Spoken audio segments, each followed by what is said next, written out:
बोले कश्यप का लड़का हिरणाक्ष पृथ्वी को लेकर के चला गया। भगवान ने ब्रह्मा की नासिका से 12 का अवतार धारण किया है, जैसे सूकर अवतार बोलते। 12 का अवतार धारण करने के पश्चात भगवान पाताल लोक में पहुंचे। वहां पर हिरणाक्ष तो नहीं है, लेकिन पृथ्वी वहां रखी है। पृथ्वी को भगवान ने उठाया, वहां से चल दिए। हिरणाक्ष आकाश मार्ग में घूम रहा था तो देवर्षि नारद से हिरणाक्ष की भेंट हुई। देवर्षि नारद से हिरणाक्ष की भेंट हुई तो हिरणाक्ष राक्षस देवर्षि से बोला, हे नारद बाबा, आजकल हमारे बाजू में बड़ी खुजली पड़े, बड़ी खुजली मचे। तो नारद बोले, खुजली मच रही तो बेटे खुजाई ले। बोले वैसी खुजली थोड़ी ना मचते बाजू में, तो कैसी खुजली मचे? बोले आजकल हमारी बाजू में ऐसी खुजली मच रही है, मन में ये आता है तो कोई वीर बराबर कोई योद्धा मिले जैसे युद्ध करो जावे, और युद्ध करके ही हमारी बाजू की खुजली शांत हो गई। नारद से बोला,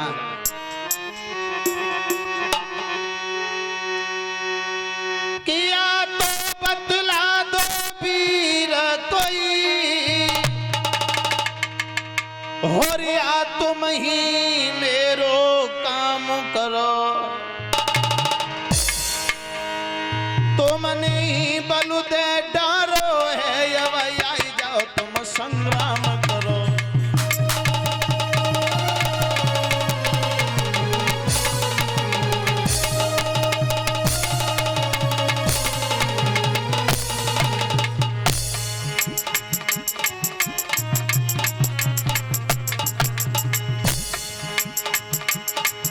या तो बतला दो वीर कोई,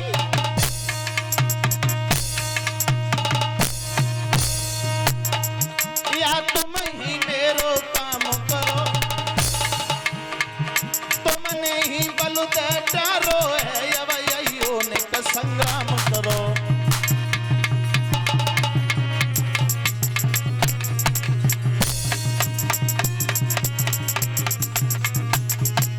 जवाब दो नारद बाबा से, सुनो नारद, या तो हमें कोई वीर योद्धा बताओ जैसे हम युद्ध करके अपनी बाजू की खुजली शांत करें, और तुम्हारी नजर में कोई योद्धा न हो तो आ जाओ, हमारा तुम्हारी युद्ध यहाँ हो जाए।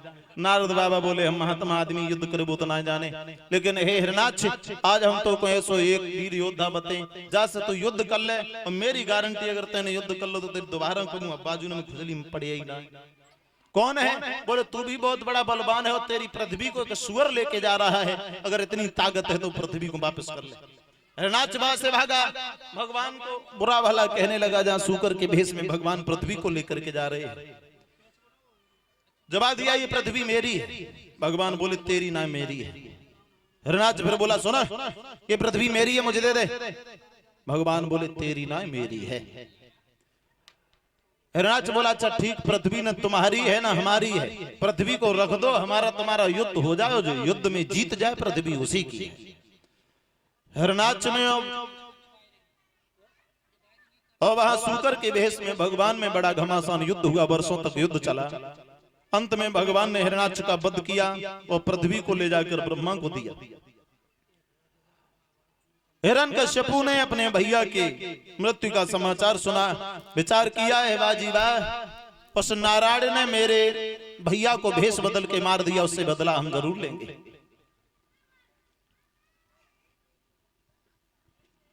अपने भाई की मृत्यु का बदला हम जरूर लेंगे, और यदि किसी साधारण इंसान से बदला लिया जावे तो शरीर में ताकत ही काफी है, और यदि नारायण से बदला लिया जावे तो शरीर में ताकत होने के साथ साथ दैविक शक्तियां भी होनी चाहिए, और दैविक शक्तियां तभी आती हैं तो भगवान का भजन करें, ध्यान करें, तपस्या करें। महात्मा तुलसीदास भी लिखते कि तप बल रचे प्रपंच विधाता, तप बल विष्णु सकल जग त्राता, तप बल शंभु करहि संहारा, तप बल शेष सहे मही भारा। यानी तपस्या के बल से ब्रह्मा जी सृष्टि का निर्माण करते हैं, तपस्या के बल से विष्णु भगवान सृष्टि का पालन करते हैं, और तपस्या के बल से शंकर जी जीवों का संहार करते हैं, और तपस्या के ही बल से नीचे शेषनाग पृथ्वी का भार धारण किए हुए हैं। तपस्या का विचार आया मन में, चला घोड़ा पर सवार होकर के जा रहा। देवताओं ने देखा अगर ये तपस्या में सफल हो गया तो हम देवताओं को जीने नहीं देगा। अपने गुरु बृहस्पति के पास में पहुंचे, गुरुदेव इसकी तपस्या में विघ्न डाला। तो गुरुजी वहां तोता बन के चले, तोता का भेष बना के, और जिस रास्ते से होकर के हिरण्यकश्यप तपस्या के लिए जा रहा उसी रास्ते में आगे बरगद की खोर में जाके पहले से ही बैठ गई।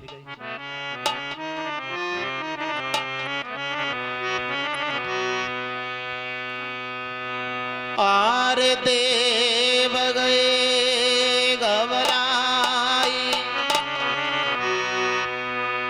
और तवहीं गुर बृहस्पति बुलवाए।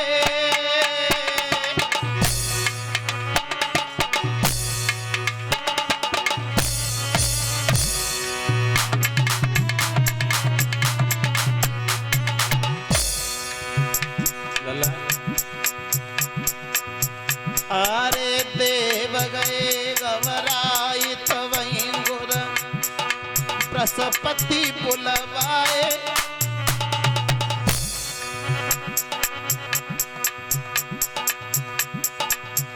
जू हैरो है अन्यायी बचन दे वन ने फरमाए। भैया हैरो है अन्यायी बचन दे।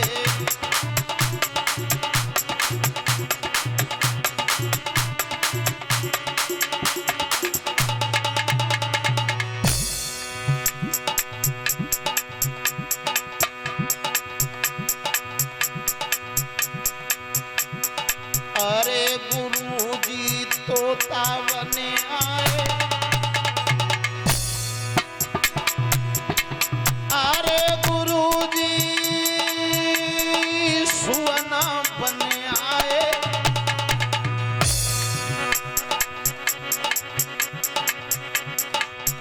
और बैठा बरगद की खोरी भजन तब गुरुवर ने गाए। भैया बैठी बरगद की खोली भजन तब।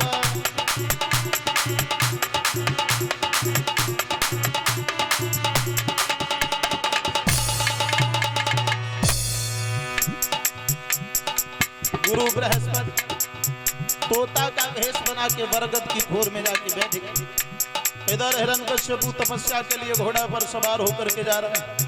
और ऐसे ही पास में पहुंचा तो गुरुजी जोर से नारायण नारायण कहने लगे तोता के भेष में बैठे।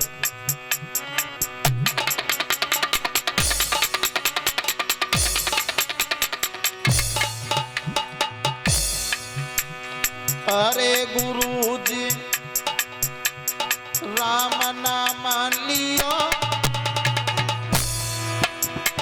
अरे गुरु ने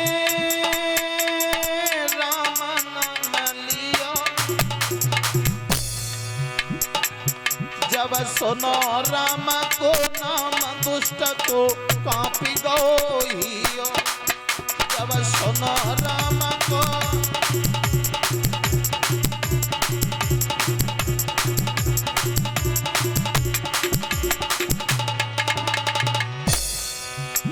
बैठा बरगद की खोर में तोता का भेष बना के गुरुजी बैठे, राम का नाम लेने लगे। हिरण्यकश्यप के कान में जैसे ही राम नाम की आवाज पहुंची, भगवान के नाम से भी बड़ी दुश्मनी रखता था।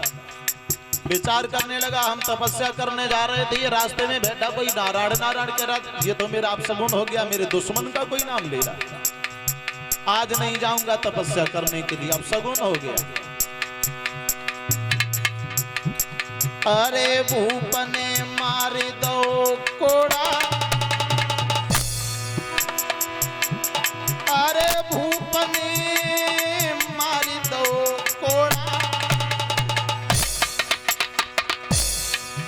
पलकी नहीं करी अवार नगर कोई मोड़ लो घोड़ा। पलकी नहीं करी अवार नगर कोई।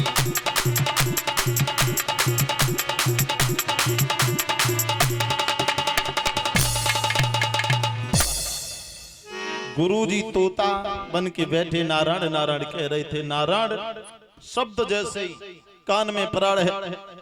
हिरण्यकश्यप ने मन में विचार किया ये तो मेरा अपशगुन हो गया, मेरे दुश्मन का कोई नाम ले रहा है। आज तपस्या करने नहीं जाऊंगा। घोड़ा वापस लौट आया। पत्नी का नाम है कयाधु। कयाधु छत पे खड़ी है, तपस्या करने के लिए गए हैं पति। देख रही है, थोड़ी देर के बाद में क्या देखा, घोड़ा वापस आ रहा है। घोड़ा वापस आ रहा है तो कयाधु बड़ी चालाक भाग करके नीचे आई, अपने पति का हाथ पकड़ा, बैठा लिया, हाथ जोड़ के पूछने लगी, श्रीमान आप भगवान का भजन करने के लिए गए थे, लेकिन इतनी जल्दी लौट के वापस क्यों चले आए? हिरण्यकशिपु कहने लगा, कोई नहीं, बस मेरा यूं ही दिल नहीं किया, लौट आए। पत्नी बड़ी चालाक सोचने लगी, कुछ हुआ जरूर है, हमसे छिपा रही, बताना नहीं चाहते। और एक बात बताएं मैया, का आदमी का अगर मन की बात पूछबो हो गए तो वह इंसान के मुंह पे प्रशंसा करबो शुरू कर दे, बड़ाई करने लगे। और जब बड़ाई करने लगो का आदमी की, तो अपने आप अपनी पेट की बात सब उगल देगो। कयाधु कहने लगी, क्या यम, क्या कुबेर, क्या वरुण, क्या इंद्र, क्या अग्नि, सारे देवता ये तुमसे डर के मारे थर थर कांपते हैं, और तुम्हें मन में किस चीज का डर लग गया जो लौट के वापस चले आए? बोले डर हमें? पागल हो गई, मुझे किसी का डर नहीं है। बोले तो तपस्या करने के लिए गए थे, लौट के क्यों आए हो? बताओ ना। जवाब दिया, अगर ज्यादा ही कर रही हो तो सुनो। तपस्या करने के लिए हम गया तो रास्ते में मैंने देखा कि तोता बरगद की खोर में बैठो नारायण नारायण कह रो।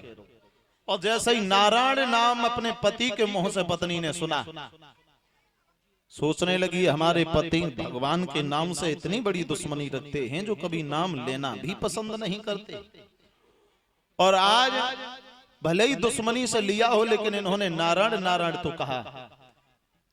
अंदर गई, थोड़ी देर के बाद में बाहर आई, हाथ जोड़ के फिर पूछने लगी, श्रीमन मैं भूल गई, सुबह क्या कह रहा था? बोले पगली नारायण नारायण कह रहा था।